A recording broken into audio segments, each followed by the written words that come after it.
Your app can't locate the NW.js module DLL. I'm Sophie Chen, a Windows system specialist. I've diagnosed the pathing error, and I'm going to show you how to restore the file.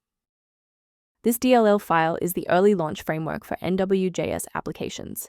It handles the initial setup and sandboxing for desktop applications built using web technologies like HTML and JavaScript, ensuring a secure and stable startup process.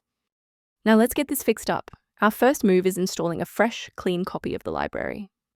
The NW.js module DLL belongs to the parent software suite, the software where you encountered your error, application bundle, and is unique to that software.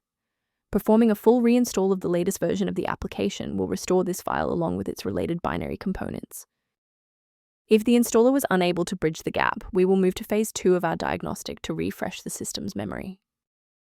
A standard restart allows the Windows bootloader to rescan your system directories and potentially recognize an unregistered the NW.js module component. Before you go, bookmark this video or click the like button. This ensures the video stays in your library so you can finish the final steps as soon as you're back at your desktop. I want to share a quick best practice that will help you avoid security complications in the future. Most individual downloads of the NW.js module DLL lack a valid digital signature, meaning they have not been verified for authenticity or safety by the original software developer. To support your system's overall health without the complexity of manual directory management, a maintenance utility is a solid option. For users seeking a more stable Windows experience, the link below references a cleanup utility related to the NW.js module and system libraries.